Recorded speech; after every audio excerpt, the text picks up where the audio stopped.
বন্ধুরা, আবার একটা নতুন রেসিপি নিয়ে তোমাদের মাঝে হাজির হয়ে গেলাম। তো দেখতে পাচ্ছ দুটো কড়াইয়ে তেল দেওয়া আছে। কি করব এটাই তোমাদের মনে মানে ঘুরপাক খাচ্ছে যে এটা কী করবে, দুটো কড়াই নিয়ে যাই হোক কিছু করবে। তো তোমরা দেখতে থাকো আমি কী বানাচ্ছি। তো দেখো একটা কড়াইয়ে তোমাদের দেখাইলাম, আর এই দেখো একটা কড়াইয়ে ওটাই বেগুন ভাজা হবে, বুঝতে পারছো? এটা একটা বেগুন ভাজা হচ্ছে।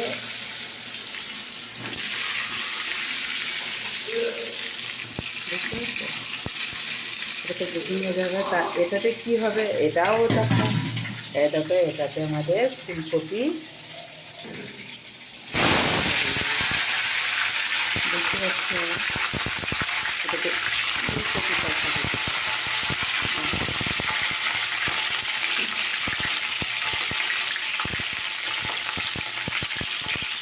দেখতে পাচ্ছ, তোমরা দেখতে থাকো।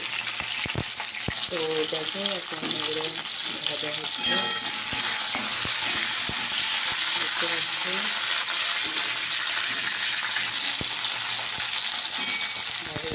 বেগুনি ভাজা হচ্ছে।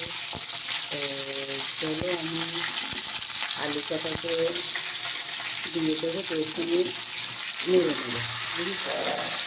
তো আমি নাড়া করে নেবো। তো এটা একটু ভাজা হয়ে যাবে।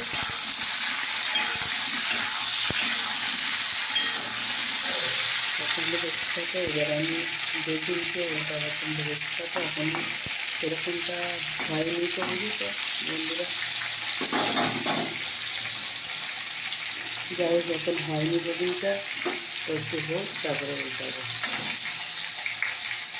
দেখো বন্ধুরা, ফুলকপি মশলা হলো যে নিরামিষ, শুধু শুধু নিরামিষ। এটা আদা কুড়ে নিয়েছি। এটা জিরে গুঁড়ো, এটা লঙ্কা গুঁড়ো, এটা হলুদ গুঁড়ো, এটা নুন, বাস এইটুকু।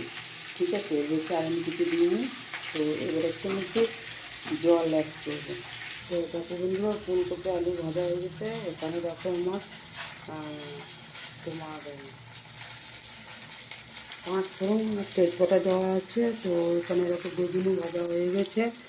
এই বান্না রেখে দেখাচ্ছি তোমাদেরকে। না, আগে টমেটোটা দিয়ে দিই।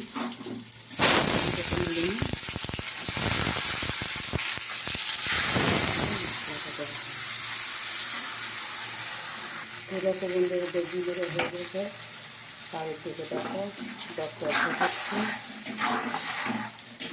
কীভাবে কষা হচ্ছে এবং কষা হবে। এটা তোমরা দেখতে থাকো। চলো বন্ধুরা, আমার কষা হয়ে গেছে। এইবার আমি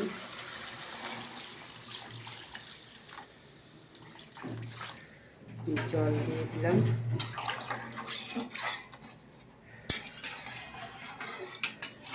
তোমাদের এই রেসিপিটা কেমন লাগলো, একটু সেদ্ধ হয়ে গেলে হয়ে যাবে।